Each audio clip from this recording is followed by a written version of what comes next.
नमो अरिहन्ताणं, नमो सिद्धाणं, नमो वायरियाणं, नमो उवज्जायाणं, नमो भूये सव्वसाहो।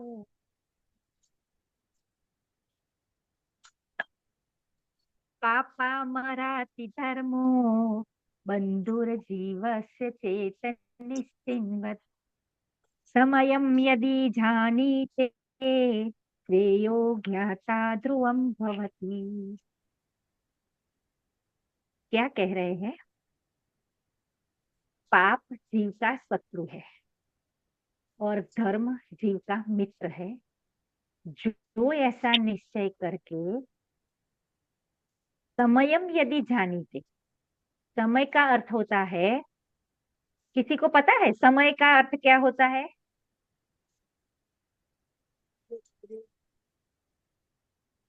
समय यानी आत्मा। देखो, समय के बहुत सारे अर्थ है। समय यानी टाइम भी होता है, लेकिन यहाँ समय यानी आत्मा। समयम यदि जानीते, ऐसा निश्चय करके, कैसा निश्चय करके? पाप जीव का शत्रु है और धर्म जीव का मित्र है। ऐसा निश्चय करके जो समय को जानता है यानी अपनी आत्मा को जानता है, श्रेयो ज्ञाता ध्रुवम भवति, वह श्रेय यानी कल्याण, सुख, ध्रुव सुख को, ध्रुव कल्याण को प्राप्त होता है। ध्रुव यानी कभी नष्ट नहीं हो, ऐसे सुख को प्राप्त होता है। किसने कहा है? आचार्य समंतभद्र। उनका 1900 साल पहले हो गए। उनका ग्रंथ है रत्नकरण शावकाचार, और उनका 148 यानी 148 नंबर का छंद है, ये बताया उन्होंने। वही समंतभद्र आचार्य 27 नंबर के छंद में कहते हैं, स्वापी देवोपि देवस्वा जायते, स्वापी देवोपि देवस्वा जायते धर्म किल विषा। देखो, कुत्ता, स्वापी यानी कुत्ता, धर्म के फल में, यहाँ धर्म यानी पुण्य है, व्यवहार से पुण्य को भी धर्म कहते हैं क्या? वितरागता धर्म है वास्तव में, निश्चय से, और व्यवहार से, उपचार से पुण्य को भी धर्म कहते हैं। तो कुत्ता पाप के फल में देव बन, सॉरी, कुत्ता धर्म के फल में शुभ भाव करके देव बन जाता है, और देव पाप करके कुत्ता बन जाता है। ऐसा जानकर, ऐसा निश्चय करके, यहाँ कुत्ता यानी तिर्यंस गति, नरक गति के जीव, ऐसा समझना है, और देव यानी ऊपर मनुष्य गति, देव गति के जीव। तो ऐसा जानकर धर्म में लगना चाहिए और पापों को छोड़ना चाहिए। वही समंतभद्र आचार्य आगे और कह रहे हैं। क्या कह रहे हैं? कि यदि पाप निरोधो, अगर पाप का निरोध कर दिया है, पाप छोड़ दिए हैं, यदि पाप निरोधो सम्यक संपदा किम प्रयोजनम, मतलब संपदाओं का क्या काम है? जिसने पाप छोड़ दिया है उसको तो संपदाएं अपने आप आएगी, और उसको वास्तव में संपदाओं की जरूरत नहीं रहेगी, यानी इच्छा ही मर जाएगी। तो उसको क्या काम है? मतलब बिना मांगे ही आए। और कहते हैं कि यदि पाप आश्रव, अगर पाप का आश्रव हो रहा है, पाप आ रहे हैं, अन्य संपदा किम प्रयोजनम, अन्य संपदाओं का क्या काम है? क्यों? क्योंकि कुछ भी संपदाएं आएगी रहेगी ही नहीं, है ना। पापी के पास अगर संपदाएं आ भी जाए तो टिकने वाली है नहीं। अब यहाँ प्रश्न हो सकता है, देखो हमारा लेसन चल रहा है पाप, पांच पाप, है ना। पिछली बार हमने थोड़ा सा परिभाषा वगैरह करके याद किया था, अभी हमने भूमिका बांधी कि भाई पाप छोड़ना चाहिए और धर्म के मार्ग में लगना चाहिए। तो यहाँ प्रश्न ये हो सकता है कि आप बार बार कह रहे हो कि संपदा की क्या जरूरत है। तो सुनो, तो अभी हम दुनिया में देखते हैं कि बहुत पाप करने वाले लोग बहुत ऐश आराम की जिंदगी जी रहे हैं, बहुत पैसे है, मौज मस्ती कर रहे हैं, और जो धर्म के मार्ग में लगना चाह रहे हैं या लग रहे हैं, वो सब दुखी दिख रहे हैं। मतलब उनके पास ना पैसा है, ना ये तकलीफें है, ऐसा देखा जा सकता है ना। तो फिर ये कैसे समझे? तो सुनो, पूर्व के किए हुए पुण्य का अभी उदय चल रहा है, तो वो पाप करते हुए भी पूर्व का पुण्य भोग रहे हैं। लेकिन पुण्य का उदय, पुण्य दो प्रकार का होता है, ये याद रखने वाली बात है, मुख्य पॉइंट। पुण्य दो प्रकार का होता है, एक पापानुबंधी पुण्य और एक पुण्यानुबंधी पुण्य। देखो, पापानुबंधी पुण्य किसे कहते हैं, कि जैसे पुण्य का उदय आया, पूर्व में पुण्य किया था तो उदय आया, तो बाह्य में अच्छे अच्छे संयोग मिले, जिसे हम अच्छे कहते हैं। पैसा मिला, अच्छा शरीर मिला, स्वास्थ्य मिला, गाड़ी बंगला नौकर चाकर सब मिला, है ना। तो ये क्या है, पापानुबंधी पुण्य। उसका मतलब क्या, कि पूर्व में पुण्य किया था, उसके उदय से सब मिला, लेकिन नया क्या होगा, ये संयोगों से नया पाप बंद होगा, है ना। क्यों, क्या करेगा, अगर उसे धर्म नहीं मिला है, जो पुण्यानुबंधी पुण्य है वो नहीं मिला है, तो ये पूर्व के पुण्य को भोग के नया पाप बांध के नरकादि में चला जाएगा। तो उसे कहते हैं नया पाप बांधने वाला पुण्य, है ना। और हमें हमें भी पुण्य का उदय है, बहुत ज्यादा पुण्य का उदय है। कौन सा, पुण्यानुबंधी पुण्य। सच्चे वितरागी देव शास्त्र गुरु मिलना, है ना। कौन बताता है, ये पाप, है ना। अगर ये वितरागी देव शास्त्र गुरु नहीं मिलते तो इसमें पाप है कहने वाला कहाँ मिलता है ना। तो ये सुनने को मिला है ना, ये इतना पुण्य से मिला है, इतने पुण्य से मिला है, हमें हमें अंदाजा नहीं है कि कितने जीवों को नहीं मिला, है ना। तो और इससे क्या होगा, अगर ये समझेंगे, मार्ग में लगेंगे, तो आगे जाके विशेष पुण्य बंधेगा, और हो सकता है धर्म की प्राप्ति हो जाए और आगे जाके मोक्ष भी हो जाए। तो इसे कहते हैं पुण्यानुबंधी पुण्य। हमें जो पुण्य मिला है उससे नया पुण्य बंधेगा, और मोक्ष मार्ग खुला है हमारे सामने, है ना, कि चलने चलो, आपको मोक्ष मार्ग मिला है। तो इस प्रकार से हमने जो ये बोला छंद मैंने, कि पाप का आश्रव चालू है, पाप अगर कर रहा है तो अन्य संपदा का किम प्रयोजन, की वो तो छीनने वाली है, अगर मिल भी गए तो आगे जाके छीनने वाली। ये तो हमने देखी भूमिका। आज हमारा लेसन हम अच्छे से शुरू कर रहे हैं, पांच पाप, है ना। तो हम तीन चार पार्ट में देखेंगे पाप का कारण क्या है, पाप का स्वरूप क्या है, और पाप का फल क्या है ना।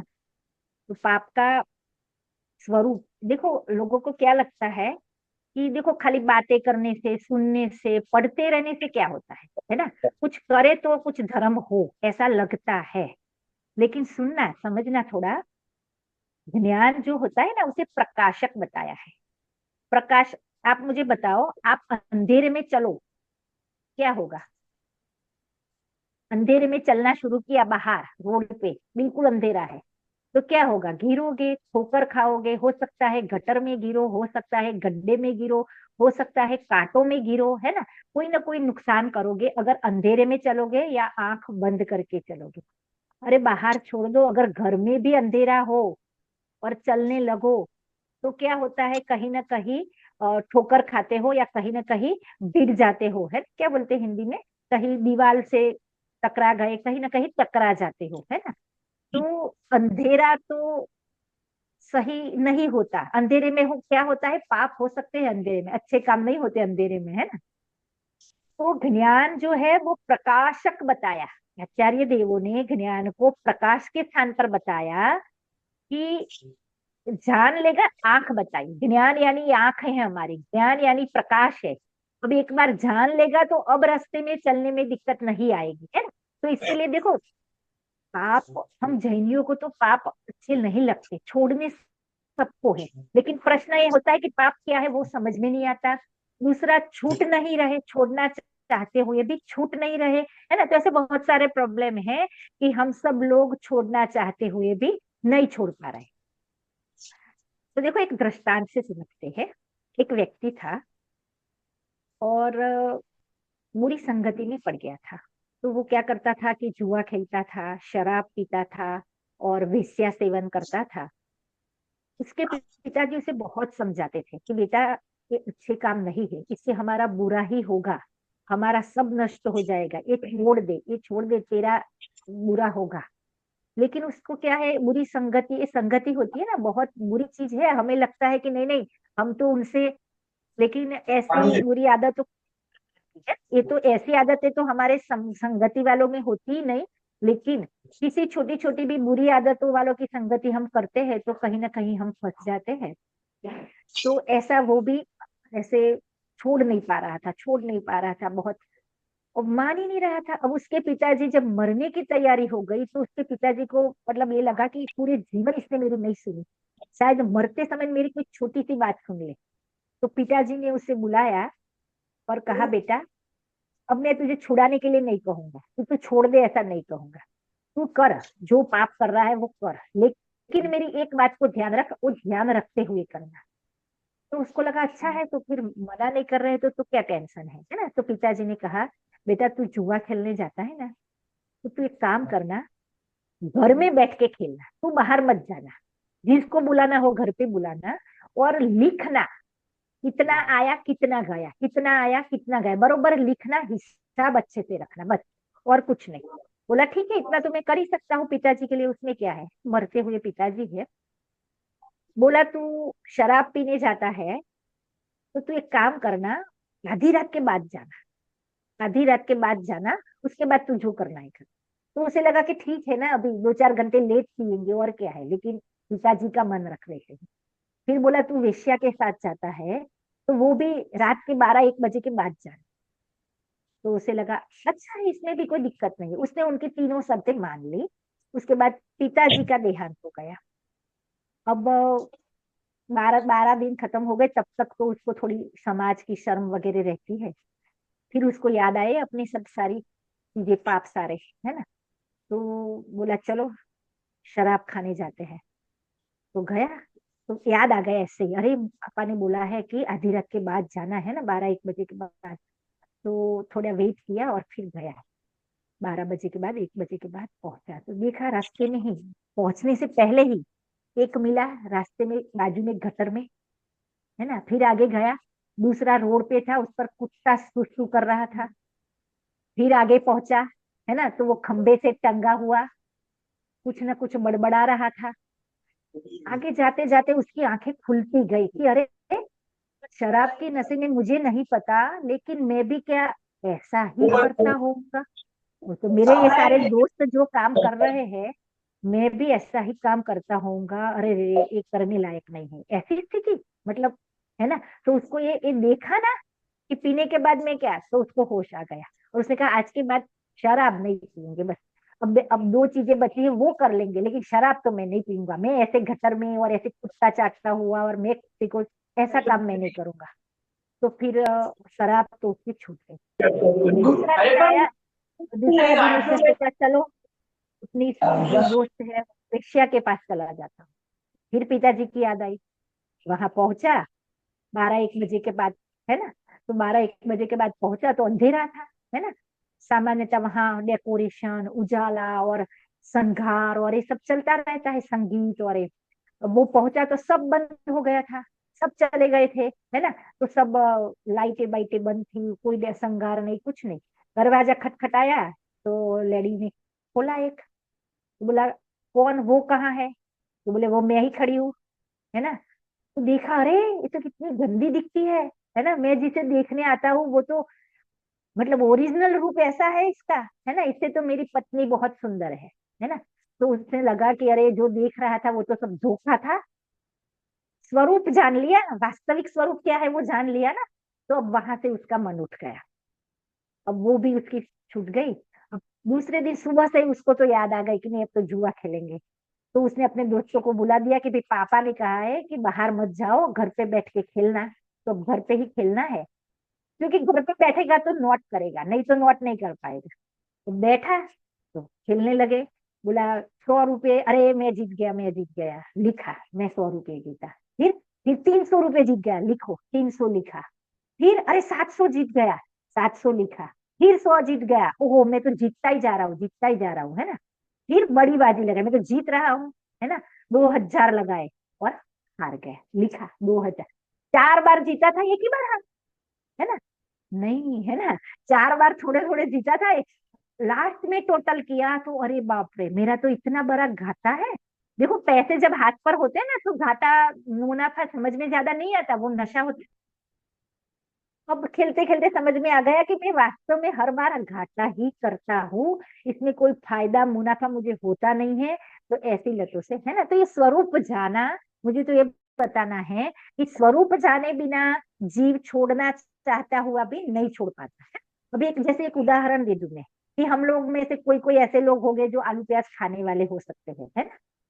किसी को मैं आलू प्याज छोड़ देना ऐसा नियम नहीं दिलाऊंगी, मैं तो सिर्फ ये बताऊंगी कि स्वाध्याय करके स्वरूप समझना, आप खुद छोड़ोगे, है। तो मान लो, अभी तो समझने के लिए कि आलू प्याज क्यों नहीं खाना, क्यों नहीं खाना, तो बहुत सारे लोग कहते हैं कि जिनेन्द्र भगवान ने मना किया है, जैन लोग नहीं खाते हैं, ये वो वगैरह वगैरह बहुत सारी बातें, है ना। लेकिन वास्तव में अपने बच्चों को भी अगर छुड़ाना चाहो कोई पाप, तो उसका स्वरूप बताओ तो ही वो मानेंगे।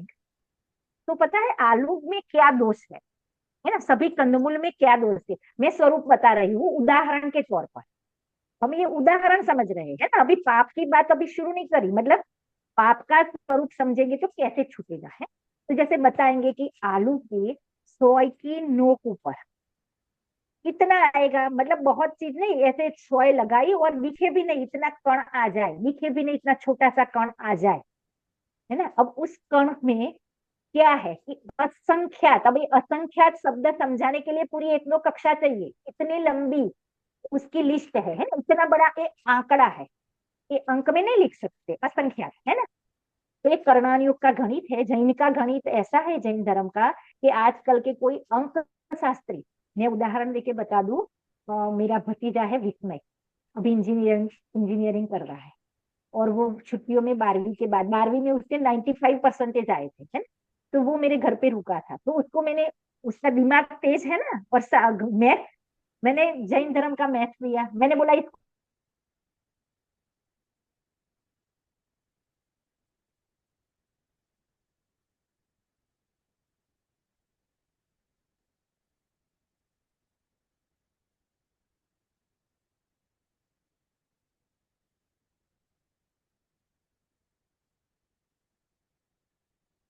है, तो ऐसा मैथ है, तो ये असंख्यात से बात आई, उतने पीस में, उतने कण में असंख्यात अंडर है, अंडर यानी एक ऐसे असंख्यात पार्ट पड़ते हैं, ठीक है, असंख्यात, प्रत्येक अंडर में असंख्यात पुलवी है, प्रत्येक पुलवी में असंख्यात आवास है। अभी प्रत्येक प्रत्येक समझोगे ना, प्रत्येक में ये मतलब असंख्यात पहले अंडर किए, तो प्रत्येक अंडर में असंख्यात असंख्यात पुलवी, प्रत्येक पुलवी में असंख्यात असंख्यात आवास, और प्रत्येक आवास में असंख्यात असंख्यात शरीर, और एक शरीर में, ऐसे प्रत्येक शरीर में अनंत जीव।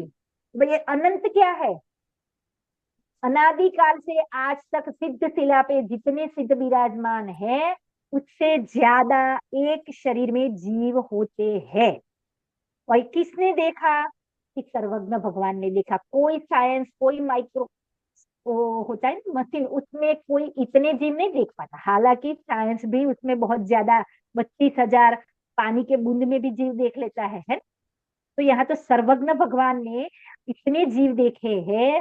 अब इतने जीव को आप सेक लो, बाफ लो का, मतलब हम कर पाएंगे ऐसा, हमारा कलेजा ऐसा कर पाएगा। और किसी उनकी करुणा नहीं करनी है, वो तो पाप करके वहां पहुंच गए, लेकिन अपनी करुणा करनी है कि हमें वहां नहीं पहुंचना हो तो, है ना। हमें ऐसे, और वहां का आयुष्य कितना है, कि वहां वहां वहां वहां वहां पैदा होते होते होते एक इंद्रिय में असंख्यात पुद्गल परावर्तन, यानी अनंत काल, एक इंद्रिय में से दो इंद्रिय तक नहीं बन पाता। दो इंद्रिय में आने के लिए असंख्यात पुद्गल परावर्तन निकल जाए, अगर उसका पुण्य नहीं बने तो, है, लंबा काल चले तो। यहाँ तो ये उदाहरण, स्वरूप जाना, है ना। अब नहीं खा पाएंगे, है ना। अब बहुत सारे लोग ऐसे होते हैं कि हम तो आलू प्याज नहीं खाते, लेकिन आलू प्याज से बड़ा दोष है ब्रेड पाव में, है ना। क्यों, क्योंकि आलू प्याज में एक इंद्रिय जीव होते हैं, और ब्रेड पाव में दो इंद्रिय, तीन इंद्रिय, चार इंद्रिय, पांच इंद्रिय तक के त्रस जीव, दिखाई देना जरूरी नहीं है पांच इंद्रिय होने के लिए, त्रस जीव हर समय उत्पन्न होते रहते हैं। जैसे बाजार की चीजें, बेकरी की आइटम वगैरह जो भी है, इसमें मांसाहार का दोष आता है। ये तो उदाहरण था, ठीक है। अब हमने हमने सिद्ध क्या किया, कि जब स्वरूप जानते हैं तो हम उससे बच पाते हैं, छूट पाते हैं। जब तक हमें पता नहीं है उसमें क्या दोष है, छोड़ भी देंगे ना, तो उसका बहुत ज्यादा कुछ फायदा नहीं होगा, परिणाम नहीं बनेंगे हमारे, ठीक है। अब देखते हैं पाप का मूल क्या है ना। तो देखो, लेसन में पहली लाइन ऐसी है कि लोभ पाप का बाप है। वंश, पाप के नाम बोलोगे? हाँ बोलो। Mike Mike. हाँ। झूठ, चोरी, खुशील, परिग्रह। हाँ, पहला पहला सुनाई नहीं दिया, हिंसा, झूठ, चोरी, कुशील और परिग्रह। ठीक। ये पांच पापों में कहीं लोभ का नाम तो आया नहीं। और कहते हैं कि सबसे बड़ा मतलब पाप, पाप का बाप है लोभ, है ना। तो सुनो, लोभ का नाम भी नहीं आया, फिर भी लोभ को पाप का बाप इसलिए कहते हैं क्योंकि लोभ तो थोड़ा सामान्य, अभी कषाय पाठ आने वाला है उसमें हम अच्छे से समझेंगे, लेकिन अभी सामान्य है, लालच लोभ यानी, ठीक।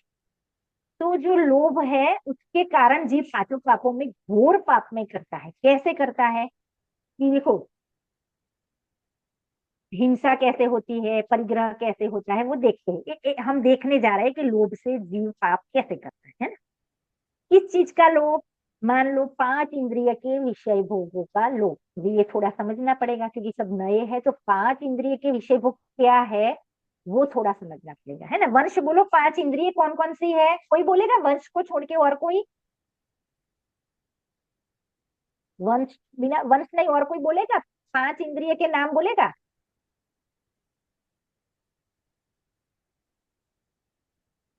शेफाली को आता होगा? नहीं? कौन? श्रद्धा? हाँ। बोलो। हाँ हाँ, नीलेश भैया हाथ उठा रहे हैं। हाँ, हाँ जय नीलेश जय। भाई। श्रद्धा बोल रही है, हाँ श्रद्धा बोलो, चलो आप बोलो। हाँ, स्पर्शन इंद्रिय, रसना इंद्रिय, घ्राण इंद्रिय, चक्षु इंद्रिय, कर्ण इंद्रिय।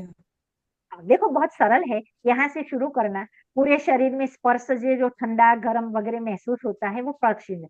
इसका लेसन भी आएगा इंद्रिय का, तो डिटेल से सीखेंगे अभी पाप में। फिर ये जिह्वा से हमें जो खट्टा मीठा स्वाद समझ में आता है वो है रसना इंद्रिय।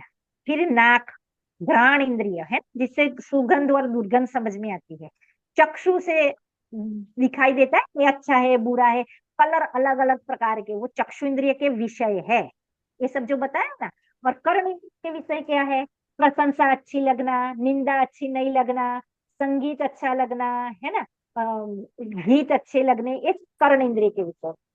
तो ये इंद्रिय के विषय भोग यानी क्या कि खाना अच्छा अच्छा चाहिए, ऐसा चाहिए वैसा चाहिए, ये टेस्टी चाहिए, है ना, भले ही हिंसा हो, है ना, भक्ष नहीं हो, अभक्ष हो, है ना। तो इसे कहते हैं रसना इंद्रिय के विषय के लोभ में पाप करता है ना।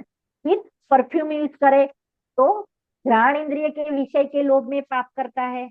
फिर देखो, सीन सीनरी देखना, मूवीज देखना, टीवी देखना, ये चक्षु इंद्रिय के विषय के लोभ में पाप करता है। और कर्ण इंद्रिय के विषय में भी प्रशंसा, निंदा बुरी लगे तो फिर हिंसा कर लेता है, कोई किसी ने निंदा करी तो गुस्सा कर लेता है।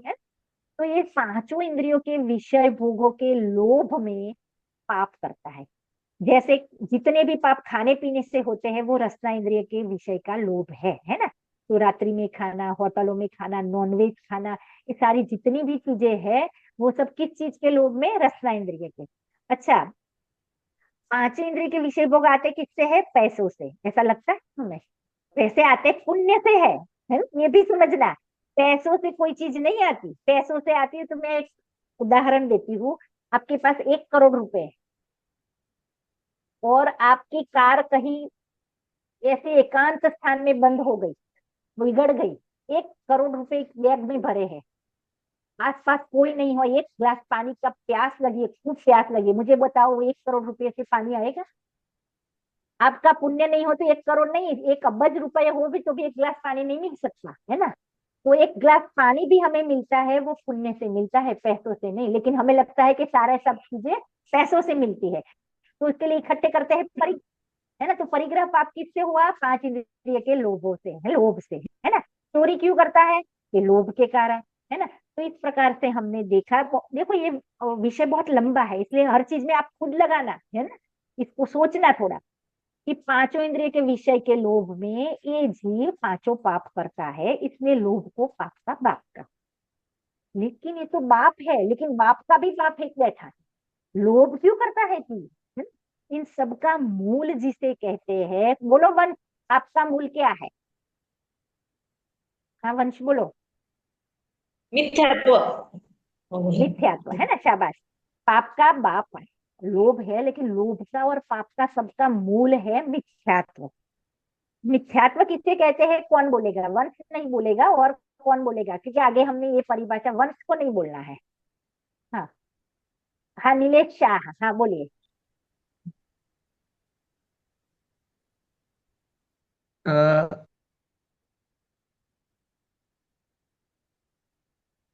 हाँ, आपका माइक अनम्यूट कीजिए।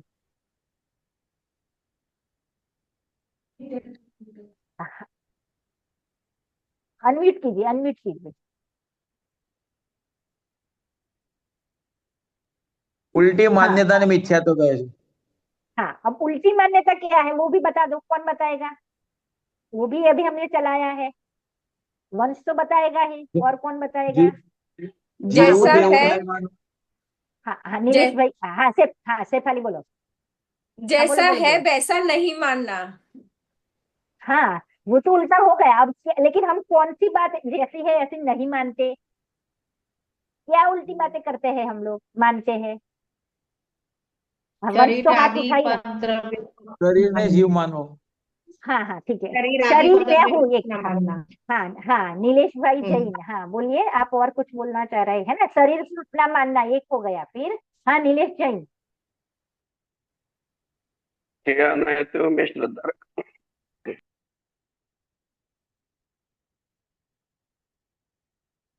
नीलेश भाई, कोई बात नहीं, वो कट हो गए क्या? हाँ हाँ है। हाँ, चलो हाँ वंश बोलो। वंश गाड़ी बोलो। बंगला आदि को अपना मानना। हाँ, पर पदार्थों को अपना मानना, शरीर में हूँ ऐसा हम्म। मानना, है ना? ये दो बात पर हमने चर्चा करी थी, आज एक और बात देख लेती हूँ। देखो, पहला मिथ्यात्व, ये शुद्ध संस्कृत शब्द है। बोलते तो बहुत है मिथ्यात्व मिथ्यात्व मिथ्यात्व, है ना? लेकिन उसका अर्थ मिथ्या यानी गलत, और स्व यानी मान्यता। गलत मानना उसे कहते हैं मिथ्यात्व। तो वो हर जगह हो सकता है। कुदेव को भगवान की जैसे माने तो ये भी मिथ्यात्व है, क्योंकि जहां जहां गलत मान्यताएं है वो सब मिथ्यात्व का। मिथ्यात्व शब्द का मतलब हमने कोई भाव नहीं पकड़ा। गलत मानना उसका नाम है मिथ्यात्व, ठीक है? तो ये मिथ्यात्व कहाँ कहाँ हम गलत मानते हैं? तो एक तो कहा कि शरीर में नहीं हूं लेकिन अपने को शरीर रूप मानना, ये है पर द्रव्य में अपनत्व, यानी ममकार, मैं हूँ, अपनत्व है। फिर ये मेरा है, अहंकार, ये मैं हूँ, अहम मैं हूँ। तो ये सब मेरा है, गाड़ी बंगला पैसा पत्नी बच्चे कपड़े गहने ये सब मेरे है। ये ममकार, ये मेरा है, ठीक है? तो और दो है, वो अगले लेसनों में पढ़ेंगे, क्योंकि वो थोड़ा अभी कठिन पड़ सकता है। कर्तृत्व, पर द्रव्य का कर्ता बनना, और भोक्तृत्व, पर द्रव्य का भोक्ता बनना, आगे के लेसनों में हम देखेंगे। भी एक और देखते हैं, पर द्रव्यों में सुख बुद्धि मानना। पर द्रव्य में सुख बुद्धि मानना, ये क्या है? कि देखो, हमें लगता है कि कोई अभक्ष्य चीज है, जैसे पाव भाजी, वड़ा पाव, जो भी है, ठीक है? खाने में मजा आता है, सुख लगता है, ठीक है? तो ये अभक्ष्य चीज है, उसको खाने में मजा आता है, ऐसा हमने माना, ठीक? तो मुझे बताओ कि कितने, एक खाया तो थोड़ा आनंद आया, मजा आई, फिर दो खाए तो थोड़ा और आनंद आया, फिर तीन खाए तो और आनंद आया, फिर 10 खाए तो 10 गुना आनंद आना चाहिए। अगर उसमें से आनंद आता हो तो 10 गुना आनंद आना चाहिए। लेकिन उसकी जगह अब दुख शुरू हो जाता है ना? हर चीज में लगाना। देखो, मैंने एक टीवी पे, टीवी चालू था घर में, तो एक सीन देखा था मूवीज का। वो मूवी में हीरोइन जो थी वो पुलिस ऑफिसर थी, और वो क्या करती थी, अभी पुलिस ऑफिसर है तो बड़े बड़े गुंडों के साथ उसको उतना मतलब उसको टॉर्चरिंग करना वगैरह करना पड़े, एक महिला थी कैसे करे? तो वो क्या करती थी, एक आतंकवादी आ गया था, तो उसने क्या किया कि 2-5 किलो जलेबियां मंगवाई और बिठा दिया उसको, और एक आदमी को बिठाया, उसको खिलाते जाओ खिलाते जाओ खिलाते जाओ। तो वो बेचारा बोल पड़ा है ना, क्योंकि वो दुख भी दुख है वास्तव में, हमें नहीं लगता, लेकिन एक मात्रा, देखो हम लोग भी भोजन करते हैं ना। मुझे एक बात बताओ, अकेला मीठा आपको खाने को लिए दिया, आपको आपको कितना खाते हो, 500 ग्राम भोजन आप रोज का लेते हो, ठीक है, मान लो, तो आपको 500 ग्राम जलेबियां दे, खा पाओगे? दो जलेबी के बाद आपको नमकीन चाहिए, इसका मतलब उसमें से दुख लगा आपको, तो आपने नमकीन की और दो नमकीन खाया, अब मीठा चाहिए, नहीं तो फिर उसमें दुख लगेगा, है ना। ये जीव क्यों करता है? क्योंकि वहां दुख लगा है। अगर आपको सोने में आनंद आता है तो आप 2-4 दिन कंटिन्यू सोए रहो। अरे जब पड़े होते हो नींद नहीं आती ना, पता चले कि कितना दुख लगता है। तो देखो, हमें लगता है कि बाह्य संयोगों में सुख है, लेकिन वास्तव में उसमें सुख नाम का कोई गुण ही नहीं है। जीव तो सिर्फ दो ही चीज कर सकता है, उसको जान सकता है और उसका राग कर सकता है। मुझको राग कर करके सुख लग रहा है, तो देखो जब पर द्रव्य में सुख लगता है तो ये पाप कर, लेकिन तो फिर अब छूटे कैसे, एक सुख बुद्धि कैसे छूटे पर द्रव्य में? कि देखो, मैं आत्मा हूँ। देखो समय सारथी में जीव की शक्तियां बताई है, गुण बताए हैं, बहुत सारे बताए हैं। तो उसमें एक गुण है सुख नाम का गुण। वो किसमें है? पंखे में सुख नहीं होता है, गाड़ी में सुख नहीं होता, गुण सुख नाम का जीव में है। तो वो जीव में से आएगा, पर द्रव्य में से सुख नहीं आ सकता। तो देखो, जब अपने को जानेगा तो सच्चा सुख क्या है वो पता चले। जैसे सिद्ध भगवान सुख भोग रहे हैं ना, अपने अनुभव होगा तो उस ऐसा ही सुख का कण, ऐसा सिद्ध भगवान के पास इतना ज्यादा है, उस आत्मा को जानने वाले के पास एक कण प्रकट हुआ है, लेकिन वो सच्चा सुख क्या है वो समझ में आया। तो इन चीजों में सुख नहीं है, वो समझ में आता है तो उसका राग टूट जाता है। चीजों को भोगने का राग नहीं रहता। वे एक साथ नहीं रहता, है ना, एक साथ पूरा राग टूट जाए और भगवान बन जाए, ऐसा नहीं होगा। जब अपना अनुभव होगा, सम्यक दर्शन होगा, तो थोड़ा राग गया तो उतने अन्याय अनिति भक्ष छूटेगा, विषय भोग छूटेंगे, लेकिन न्याय के, नीति के और वृक्ष विषय भोग रहेंगे। फिर और रुचि बढ़ी अपनी, और अपना सुख भोगता गया, और सुख भोगता गया तो वितरागता बढ़ती गई, और ऐसा करते हुए और राग टूटा तो पंचम गुण स्थान में व्रतादि धारण करो, और राग टूटता गया मुनि बनेगा, और पूर्ण राग टूटी गया तो भगवान बन गया है। तो सब छूटेगा, लेकिन शुरुआत कब होगी? जब सच्चा सुख क्या है वो जाना, तो बाह्य के सुखों में से सुख बुद्धि चली गई। और ये सुख बुद्धि को कहते हैं मिथ्यात्व, है ना, विपरीत मान्यता। जब जीव, देखो अपना घर नहीं पता तो दुनिया के कितने घरों में ढूंढते फिरोगे, और ये मेरा नहीं, अरे ये मेरा नहीं, अरे ये मेरा नहीं, कितने ढूंढोगे, है ना, इसमें सुख। लेकिन जब अपना घर मिल गया, उसमें गए, सारी दुनिया के घर अपने नहीं है, एक कहने की जरूरत नहीं पड़ती, इतना ढूंढ लो। ऐसे ही अपने घर में आ जाए, अपना घर कौन सा है? अपना आत्मा। तो वो ये सारी मान्यताएं छूट जाए कि पर में सुख बुद्धि, ये शरीर में हूँ, ये मान्यता छूट जाएगी। जब मैं क्या हूँ, मैं ज्ञान का पिंड जानने वाला हूँ, ये समझ में आएगा तो ये शरीर में हूँ छूट जाएगा, ये मेरे है छूट जाएगा सारे पदार्थ, और इसमें सुख आता है ये भी छूट जाएगा। तो पाप कम होते होते पाप भी छूट जाएगा। तो यहाँ हमने देखो, अभी हमारा टाइम होने को है, 2-5 मिनट है, 2 मिनट ही होगी शायद, कट जाए तो आप सब लोग मंगलाचरण कर लेना, मतलब झिनवाणी स्तुति कर लेना। देखो वृक्ष होता है ना, वृक्ष, वे पाप का वृक्ष है। हमारे आंगन में मान लो बबूल का यानी कांटे का पेड़ उग गया, है ना, बावड़ का पेड़ उग गया, तो वो बहुत कष्ट देता है, कांटे लगते हैं, तो अब उसको काटना है तो ऊपर ऊपर से काट दो, चलेगा? हम ऐसा करेंगे? कौन ऐसा करता है? हमारे घर पे आगे दरवाजे में बबूल का बावड़ का पेड़ उग गया, ऊपर ऊपर से काट दोगे तो चलेगा? उसको क्या करेंगे हम लोग? मूल से उखाड़ेंगे। क्यों? क्योंकि ऊपर ऊपर से काटेंगे, फिर जाएंगे, थोड़े समय के बाद फिर से उग जाएंगे। तो जब मूल से काटेंगे, अब देखो मूल से काट लिया, बड़ा पेड़ था, मूल से काट लिया, तो अभी पड़ा है, पड़ा है तो हरे हरे पत्ते भी है उसके, फिर भी हमें टेंशन नहीं होती कि अरे ये तो अभी हरा है, अभी हरा, अरे वो मर गया, है ना, अब वो जिंदा नहीं रह सकता, वो मर गया, अब सूख गया वो, है ना। तो जब मूल से काटा तो थोड़े दिन के लिए पत्ते हरे भरे दिखे, फिर भी वो सूखने वाला है। और अगर ऊपर ऊपर से पत्ते काटे हैं और मूल हरा भरा है तो फिर से उगने वाला है। ऐसे ही अगर मिथ्यात्व जिंदा है तो ऊपर ऊपर से पाप आप छोड़ भी दो, है ना। देखो छोड़ने का तो है, छोड़ने का कोई निषेध नहीं है, लेकिन पत्ते काट कर आप शांति से बैठ जाओ कि अब तो उसको काम नहीं होगा, फिर से उगेगा।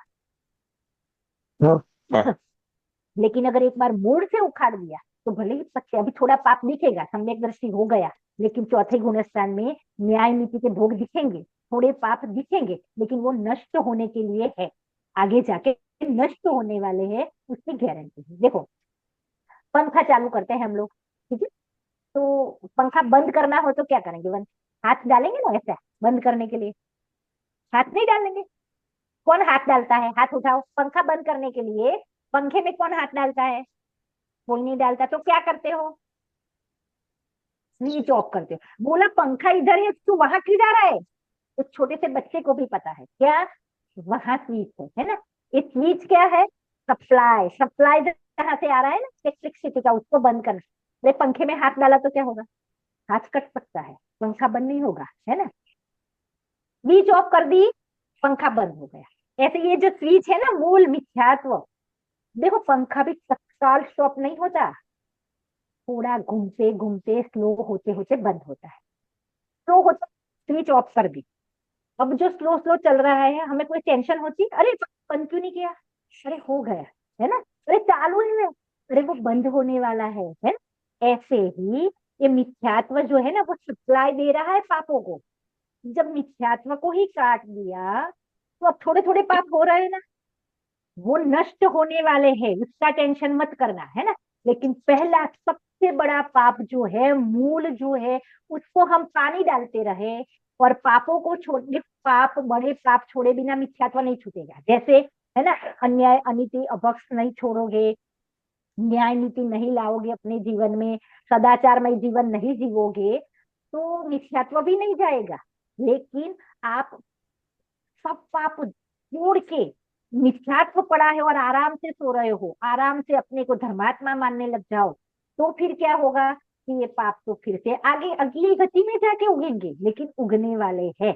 ऐसे ही अनंत काल से, अनादि काल से हम मिथ्यात्व नहीं छूटे, तो स्वर्ग जाके आए, फिर नरक, फिर तिर्यंत, ऐसे घूमते रहे। क्योंकि हम स्वर्ग अनंत बार गए कि पाप तो बहुत छोड़े हमने, है ना। स्वर्ग पाप छोड़े बिना जा सकते हैं, पुण्य किए बिना स्वर्ग नहीं जा सकते। और जिनागम में करणानी योग कहता है कि तू 9वीं ग्रेवेक तक, यानी ऊपर ऊपर के स्वर्गों में अनंत बार जाके आया, है ना। तो पुण्य तो किया, लेकिन मिथ्यात्व को जिंदा रखा, तो फिर से पाप उत्पन्न हुए और फिर से वो चक्कर चालू रहते गए, है ना। तो यहाँ हमने देखा आज कि पाप का मूल मिथ्यात्व है और मिथ्यात्व को छोड़ने से पाप छूटेंगे।